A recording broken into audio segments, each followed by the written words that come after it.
Dawn crept over the barracks in a thin silver line, brushing frost across the windows as the bugle call shattered the quiet. German prisoners stepped out into the biting morning air, boots crunching on snow that had hardened overnight into pale glass. The roll call yard steamed with the faint warmth drifting from the kitchen. Oatmeal pots boiling, bread rising, the smell carrying a strange comfort that many tried not to acknowledge. A guard tower cut a dark silhouette against the rising light, its shape stretching long shadows across the parade ground. The prisoners lined up in stiff rows, breath fogging, shoulders trembling beneath thin wool coats never meant for a Canadian winter. Somewhere beyond the pines, an engine growled, then stopped. A truck door slammed. The prisoners turned. A group of Canadians, soldiers and civilians, stepped down, arms full of parcels wrapped in brown paper and string. Gifts. Here? One German whispered, Warum würden Sie uns etwas bringen? Why would they bring us anything? And for the first time that winter, the silence of the camp shifted. By 1943 and 1944, the war in Europe had produced more prisoners than Britain could handle. With cities bombed, resources stretched thin, and camps overflowing, British officials turned to a distant ally whose vast land and relative safety made it the ideal place to send thousands of German POWs. Canada, quiet, far removed, and impossibly large, became the unexpected endpoint for soldiers who had once imagined either victory or death, never exiled to a cold new world across the Atlantic. The prisoners were gathered from battlefields stretching from North Africa to Italy, loaded onto ships under heavy guard, and escorted across waters haunted by U-boats. For many, the ocean crossing was the first moment they realized the war might stretch far beyond Europe's borders. When they finally glimpsed the eastern Canadian coast, Halifax, Quebec, small harbors tucked beneath cliffs and pines, the sight felt unreal. Here was a land untouched by bombs, where chimneys still smoked peacefully and the sky was wide enough to swallow an entire convoy. Once ashore, their processing followed strict rules laid down by the Canadian government and shaped by the Geneva Convention. They were not to be starved, beaten, or humiliated. They were to be housed, fed, and put to useful work, with records kept of everything. And although many German prisoners refused to admit it aloud, they sensed immediately that Canada intended to treat them far better than Germany treated its own captives. Trains carried the men inward, deep into the country's forests and prairies. The view from the windows became its own lesson. Endless spruce and fir trees blurred into white winterscapes. Rivers wound through untouched valleys. Small towns passed with children waving at the cars, unaware of the war-torn histories of the men inside. One POW later wrote in his diary that the landscape felt like a world that had somehow avoided the madness we brought with us. Inside the wooden train cars, guards handed out bread, cheese, and even small squares of chocolate. Some prisoners stared at the food before touching it, convinced at first that it must be bait or punishment disguised as kindness. Others, exhausted by months of war, simply ate in silence, trying not to imagine what their families were eating back home. A few, when the guards were not looking, saved half their rations to trade or share later inside the camp, old habits from Europe's scarcity clinging to them even in this new land. When they finally arrived, the camps themselves appeared strangely modest. Instead of stone fortresses or concrete military compounds, many Canadian camps consisted of long wooden barracks surrounded by barbed wire, guard towers, and the isolating vastness of wilderness. The forests seemed designed to swallow escapees. The winters came down like iron gates, deep snow, howling winds, temperatures that numbed fingers in minutes. For the first time, some POWs wondered if these forests were more of a prison than any walls could ever be. The guards overseeing the camps were often older men or young recruits, soldiers not yet deployed overseas. They carried rifles and followed protocols with discipline, but they lacked the hatred many Germans expected from their enemy. Canada, after all, had not been bombed by the Luftwaffe. Its cities had not burned. Its civilians had not been slaughtered. To many guards, these POWs were not symbols of genocide or destruction. They were simply captured soldiers, men doing what they had been ordered to do before ending up on the wrong side of the war. For German prisoners raised in rigid hierarchy and nationalist fervor, this attitude was jarring. They expected cruelty and propaganda. Instead, they saw guards sharing jokes, handing out tobacco, even discussing hockey scores among themselves as if the war were happening on another planet. Some POWs assumed it was a trick meant to break their morale. Others simply didn't know how to respond and kept to themselves. Cultural barriers made the situation even more awkward. English and German clashed constantly. Misunderstandings during roll calls, confused orders during work assignments, and the shared frustration of two groups of men forced together by a conflict neither of them could control. Yet, despite the tension, tiny gestures began to soften the atmosphere. A guard miming instructions until laughter broke the silence. A prisoner offering a cigarette. A Canadian soldier trying to pronounce a German name and failing so badly that even the sternest POW cracked a smile. Still, nothing prepared the prisoners for the moment that would truly unsettle everything they believed about their captors. The war had taught them to expect harshness, suspicion, even hatred. But one winter morning, when a truck stopped at the gate and Canadians, ordinary civilians, not soldiers, stepped out carrying packages wrapped in brown paper. The German prisoners were struck silent. Gifts, for them, for men who had once marched under Hitler's flag. And as the parcels were carried past the guards, many prisoners felt something unexpected tighten in their chests. Not fear, but confusion. A quiet question began to rise among them, a question whispered between chapped lips and frost-stung breath. Why would enemies bring gifts? Their understanding of the world was about to change. The winter the German POWs spent in Canada felt longer than any they had known in Europe. Snow piled against the barracks until the windows looked buried, and the sound of boots crunching outside became the constant heartbeat of camp life. The prisoners woke each morning to the same routine: roll call, breakfast, work assignments, return, lights out. Yet, under that rhythm, a deeper transformation was unfolding, one shaped by distance, by culture, and by the strange gentleness of a land they had been taught to fear. Most of the men had come from battlefields where the war had stripped them of certainty. In North Africa, many had surrendered under blazing sun and starvation. In Italy, their units had collapsed under relentless Allied pressure. Some arrived carrying guilt, not for personal crimes, but for having survived when their comrades had not. Others arrived still steeped in ideology, convinced the Allies would humiliate or torture them in revenge for German aggression. Canada's calmness disrupted all of these expectations. The camp was fenced, yes, but it was not cruel. The guards enforced discipline, but they did not relish it. There was an order here that felt almost moral. Even the labor assignments challenged their assumptions. Many prisoners were sent into the surrounding forests for timber work, cutting trees needed for the Canadian war effort.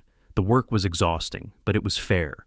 They were given proper tools. Lunch was brought out to them. On especially frigid days, a guard would allow them to warm their hands around the engine block of the truck. One POW later wrote, "It was the first time I realized our captors were men with consciences, not monsters." Between the prisoners themselves, the dynamic was complicated. Some remained fiercely loyal to the Reich and tried to impose ideological control over their fellow POWs. They held meetings in whispered corners, monitored those who seemed too friendly with Canadians, and kept alive the stories they were raised with. The Allies were deceitful. Canadians were puppets of Britain. Kindness was a trap. But as weeks turned into months, cracks spread through these convictions. Kindness repeated becomes difficult to dismiss. The guards, too, evolved in their perceptions. At first, many watched the prisoners with suspicion. They had heard stories of escape attempts in other camps, of secret Nazi cells, of violence between factions of prisoners. But the Germans in this forest camp were mostly exhausted farmers, clerks, cobblers, and school teachers turned soldiers. Outside of a few hardline loyalists, most simply wanted peace, food, and the promise of seeing their families again. Some guards found themselves talking with prisoners through broken bits of English and German, laughing at misunderstandings, arguing over sports, trading bits of culture that had nothing to do with war. Distance from the front made everything easier. Here, the conflict felt suspended, as if the forest itself absorbed the echo of artillery and replaced it with the whisper of snow. Canadian newspapers occasionally reached the camp, and prisoners pored over them, though the guards removed sensitive war content. One POW, a former university student, told a guard, "This is the first place I have breathed without fear since 1939. The guard replied, half joking, "Good. We'd rather you breathe than freeze." Yet the psychological divide remained. Germans carried with them a fear of humiliation, of being seen as defeated men. Canadians, on the other hand, carried a fear that too much kindness might be exploited. Both sides were cautious, moving slowly, learning each other through small moments. A shared shovel, a borrowed coat, a gesture of thanks. It was not friendship yet, but it was no longer hostility. Then came the rumors, soft at first, then louder. Civilians were requesting permission to deliver Christmas parcels to the POWs. The idea startled even the guards. Many came from nearby farming communities and saw the POWs working in the forests or fields. To them, these men were not symbols of tyranny, but tired foreigners shivering in Canadian snow. Some families, moved by faith or compassion, gathered supplies: socks, scarves, apples, homemade jam, tobacco pouches, even letters with simple greetings like, "May God keep you safe until your family sees you again." Inside the camp, the anticipation felt unreal. Prisoners debated endlessly. Was it allowed? Was it propaganda? Did Canadians pity them or respect them? Some officers insisted it must be a trick, but most men deep down felt something far more human. The fragile hope that someone beyond the wire saw them as people, not enemies. When the morning finally came, the prisoners stood at roll call with strained expressions, pretending not to care. The forest was silent, the snow reflecting the pale sky. Then the sound of an approaching truck rolled through the camp. Every head turned. Guards shifted uncomfortably, unsure how to prepare the men for what was about to unfold. The truck stopped. Civilians climbed down, arms full, packages wrapped in brown paper, faces unsure but earnest. For the prisoners, the moment felt impossible, like a story told to children, not to soldiers. They stared, frozen not by the cold, but by disbelief. This land, this distant enemy nation, was about to hand them gifts. And as the parcels crossed through the gate, something inside the camp, inside, the men themselves, began to break open. Among the first shocks the German prisoners experienced in Canada was the simple, disarming reality of food. They had expected thin rations, the kind given to beaten men. Instead, the camp kitchens produced meals that, though plain, were far richer than what many of them had eaten during the final years of the war. Oatmeal steamed in metal pots each morning. Bread was soft, not stale. Potatoes arrived in heaps. Meat, small portions but real, appeared more often than they imagined possible for prisoners. Some of the men stared at their plates in quiet disbelief, unsure whether to trust what they saw. Others ate too quickly, as if someone might snatch the food away. A few, trained by years of scarcity, even hid pieces of bread inside their pockets until guards gently told them it wasn't necessary. The real astonishment came when they encountered the taste of Canadian kitchens. Soups thickened with barley, pies sweetened with fruit, coffee boiled strong and dark. The guards joked that Canadian coffee could wake the dead, and the prisoners soon learned it was no exaggeration. Cold mornings at roll call became more bearable when a guard walked past carrying a pot, steam rising into the snow-heavy air. Sometimes he offered a cup to a shivering prisoner, and the gesture felt like a breach in the invisible wall between captor and captive. Food changed the men in subtle ways. It restored weight to hollow faces, steadied hands that once trembled constantly, and brought back memories of home, mothers stirring pots, wives serving Sunday meals, the smell of bread from village bakeries untouched by war. And for many POWs, this nourishment carried a quiet, profound message. Their captors did not wish to degrade them. They wished, unexpectedly, to sustain them. Clothing and hygiene became another quiet battlefield, where expectations collided with reality. Many German prisoners arrived in Canada with uniforms worn thin from months of marching, fighting, and retreating. Knees torn open, boots cracked, stitching unraveling. The first winter storms exposed every weakness in their clothing. Cold seeped in through threadbare sleeves. Snow clung to wool until it smelled of damp despair. Some guards, noticing the men shiver during morning roll call, spoke with the quartermasters, and soon bundles of donated winter garments began appearing. Scarves, mittens, thick socks, sometimes even Canadian wool coats that felt like armor against the north winds. The prisoners were stunned. In Germany, they had been taught that Allied nations were ruthless, eager for revenge. but here were their enemies handing them warmth. One prisoner wrote later, "It confused me more than any interrogation could have. Hygiene facilities, though basic, were far better than what many had known on the front lines. Hot water days became small celebrations. Men joked, steam rising around them, that this was the first time in years they could feel their skin instead of the grime of war. The guards complained that the prisoners used more soap than any Canadians they knew, but their teasing carried no cruelty, only the familiarity of men sharing the same frozen world. Slowly, routines of cleaning, shaving, and repairing clothing gave prisoners back a sense of dignity. The war had stripped them of structure, purpose, and humanity. Here, in the unlikely shelter of a Canadian forest camp, those pieces were returning. They did not yet understand what this meant, or how deeply it was preparing them for the moment when civilians would walk through the gates carrying gifts.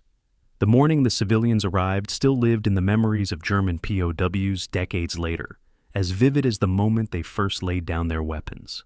Snow had fallen heavily during the night, leaving the camp muffled beneath a white silence that seemed too peaceful for a place built to hold defeated soldiers. The sky was a dull silver, the kind that made every sound feel distant. The men assembled for roll call, stamping their boots to fight the cold, breath rising in little clouds that vanished into the still air. A guard, usually cheerful, looked unusually alert as he scanned the horizon beyond the barbed wire. The prisoners followed his eyes. For a moment, there was nothing but the forest, tall black pines, heavy with snow. Then, faintly at first, a low rumble broke the quiet. An engine, not military, slower, lighter. A civilian truck. Whispers rippled through the rows of prisoners. Some straightened, others frowned, wary. A few of the older soldiers looked resigned, as if expecting some new regulation or reprimand. No one imagined what was actually coming. The truck emerged between the trees, its tires cutting dark grooves into the fresh white snow. It rolled toward the gate, passed through after brief inspection, and stopped in the clearing. The doors opened, and out stepped not soldiers, not officers, but Canadian civilians, men and women bundled against the cold, arms laden with parcels wrapped in brown paper and tied with string. The shock among the prisoners was instantaneous. Men who had endured artillery explosions, night raids, and death marches stood rigidly frozen. They looked from the civilians to the guards, expecting an explanation. None came. Even the guards seemed awkward, unsure how to bridge the moment. One civilian, a middle-aged man with a red wool scarf, lifted a hand in greeting. It was not a military gesture, not an order, just a simple hello. Something so ordinary it felt extraordinary. A German prisoner whispered, barely loud enough for the man beside him to hear, "Warum? Warum würden Feinde uns etwas bringen?" Why? Why would enemies bring us anything? The parcels were carried across the yard toward a table set up near the barracks. The prisoners watched every movement as if afraid the entire scene might vanish if they blinked.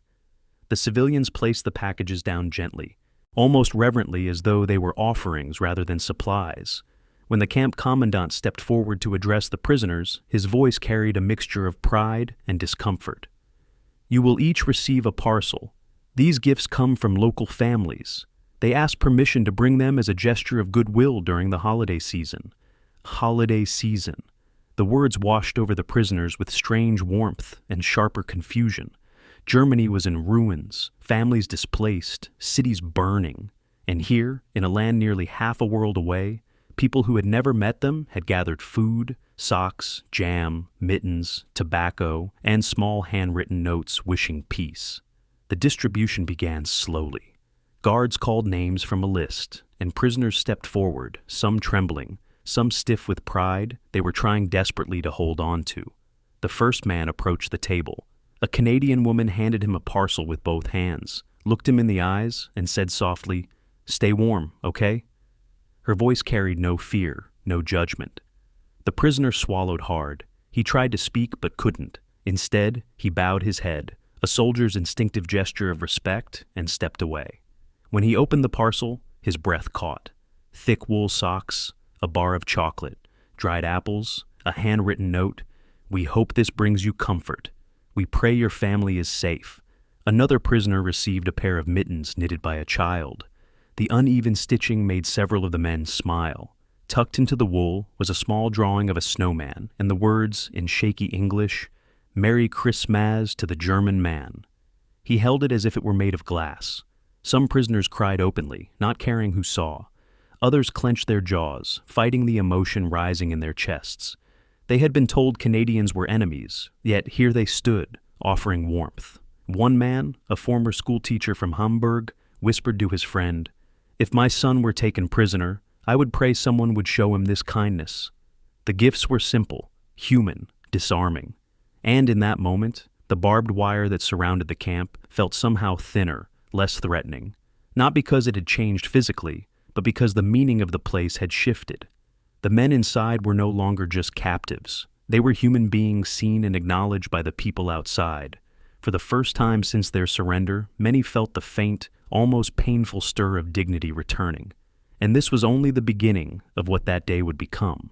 As the parcels continued to be handed out, the atmosphere inside the camp changed in a way the guards could feel even before they understood it. Men who had stood in rigid lines just moments earlier now held small pieces of humanity in their hands, gifts wrapped in paper that smelled faintly of kitchens, homes, and hearth fires.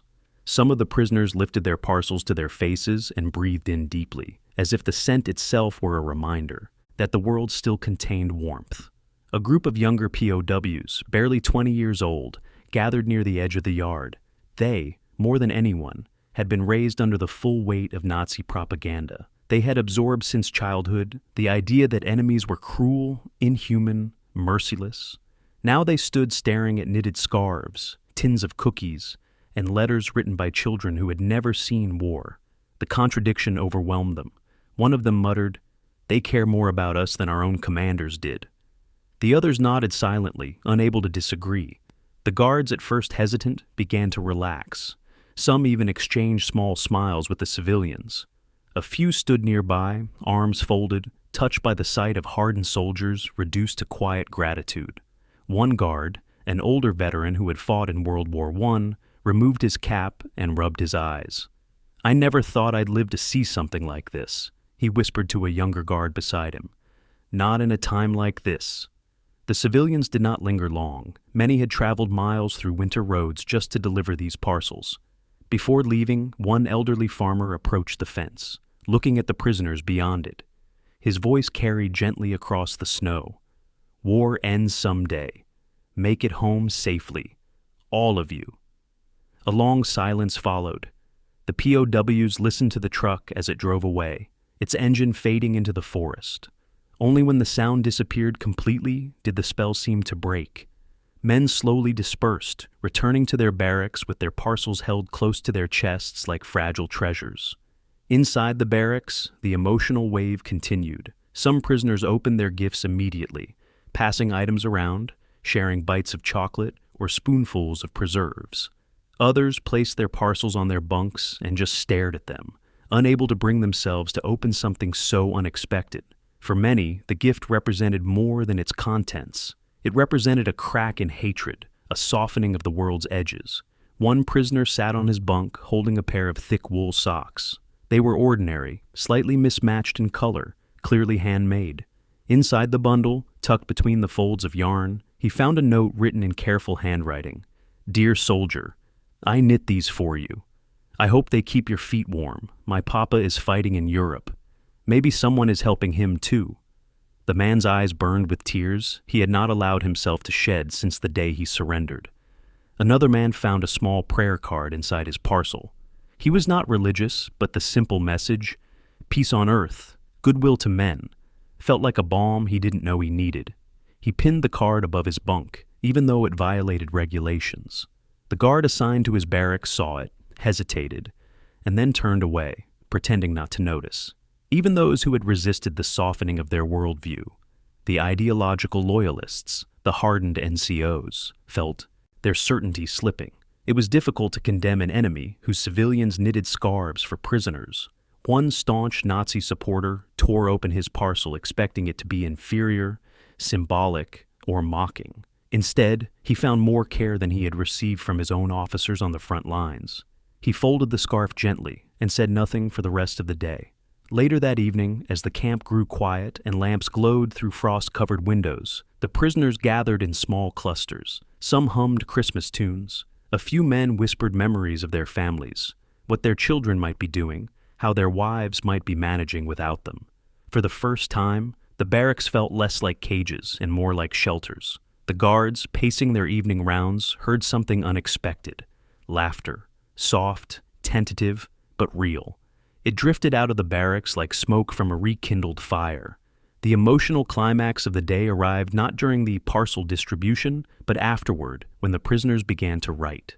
Some wrote letters to their families, describing the kindness they had received. Others wrote diary entries, unsure if these words would survive the war, but needing to capture the moment for themselves. Today, the enemy treated us as men, not beasts. My heart does not know how to hold this. If this is what Canada is like, what else in the world have we been wrong about? That night, the camp slept more peacefully than it had in months. Men who had arrived hardened by battle, indoctrination, and desperation now lay with wool blankets pulled to their chins, small gifts tucked under their pillows. A few held letters they could not read. They didn't know enough English, but the handwriting itself felt kind. In the darkness, long after the lamps had been extinguished, one prisoner whispered into the silent barracks, "Maybe the world can forgive us."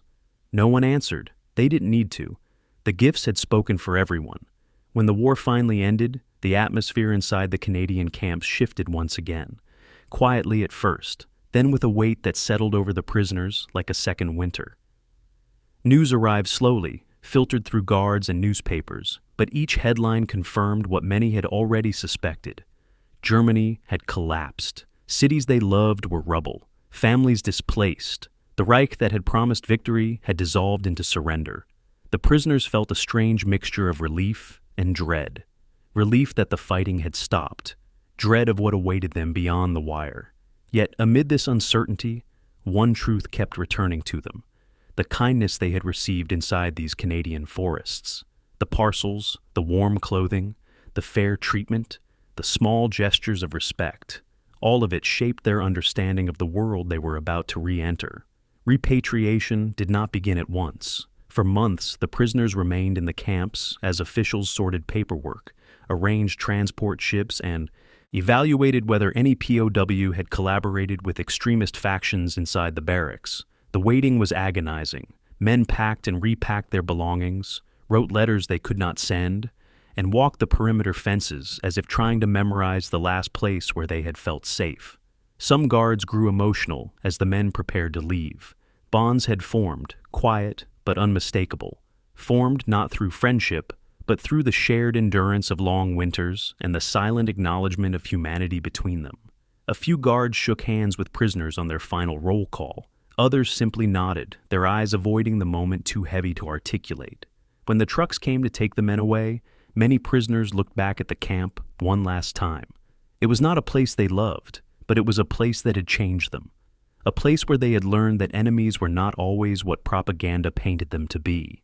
A place where civilians had walked through gates with gifts instead of stones. On the transport ship back to Europe, several men opened their diaries for the first time in weeks. Their entries were hesitant at first, then full, then deeply personal. If Canada could treat us like this, maybe the world is not as broken as we feared. I leave this place with more hope than I ever carried into the war. The sea carried them home, but their hearts carried something else, something born on a winter morning, wrapped in brown paper and string. When the German prisoners finally stepped back onto European soil, they carried with them an emotional weight that was almost impossible to express. Many returned to towns that no longer existed, to families scattered or grieving, to a nation drowning in shame and reconstruction. Yet embedded within that devastation was a strange, quiet strength, something planted in them far from home, in Canadian forests where enemies had shown them unexpected mercy. Families listened with disbelief as the men told their stories. They spoke of warm clothing given freely during blizzards, of food that restored their strength, of guards who treated them with rigid fairness, and of the civilians who had brought gifts to the camp, despite having no obligation to do so. Some listeners wept, not because the generosity was grand, but because it proved that the world had not entirely hardened, even in the last years of the war. Fathers told their children, The Canadians treated us like human beings. Mothers heard the stories and whispered, "Then perhaps God did not abandon us after all." Young men, carrying guilt they could not yet name, found a fragile path toward forgiveness. For many former POWs, the greatest emotional conflict came from comparing their treatment abroad to the realities of life in their defeated homeland. Roads were in ruins, food was scarce, families were displaced. Yet, these men had returned with boxes of letters, knitted scarves, and memories of kindness that stood in painful contrast to the suffering at home. Some felt guilty for having been so well cared for in captivity. Others held on to those memories as proof that decency could survive even the darkest chapters of history. Over the years, the men continued to write in diaries or record oral histories, or tell their grandchildren stories that began with the same moment, the day civilians walked into their prison with gifts. That, one former soldier said decades later, was the day I stopped believing everything I had been taught. When they looked back on the war, that memory did not erase the horrors they had seen. It did not absolve anyone of guilt, but it softened something inside them, a recognition that even in the midst of destruction, humanity still flickered somewhere, refusing to be extinguished. And many believed that flicker had guided them home. War leaves behind 1,000 broken truths. Cities turn to ash, uniforms stiff with mud, memories that flicker like firelight before dimming into silence. But among all the wreckage, moments of gentle defiance sometimes survive. Moments where human beings choose compassion over hatred, dignity over vengeance. For the German POWs who passed through the forests of Canada, that moment came wrapped in brown paper, tied with simple string, carried by hands that owed them nothing. Years later, the men would struggle to explain it. How could an enemy nation, untouched by German suffering, look upon them not as symbols of a collapsing regime, but as fathers, sons, brothers, men caught in tides beyond their control?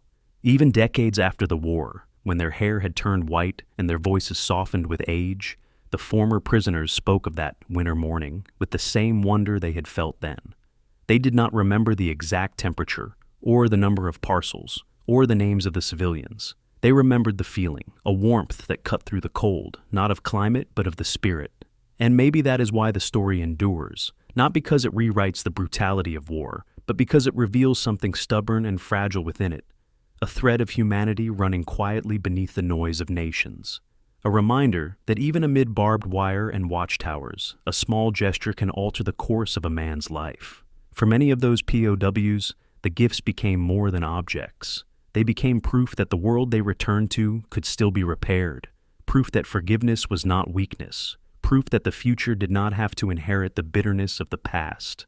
And so, the story closes where it began, in a quiet camp beneath a pale winter sky, where strangers stepped forward not with judgment, but with kindness.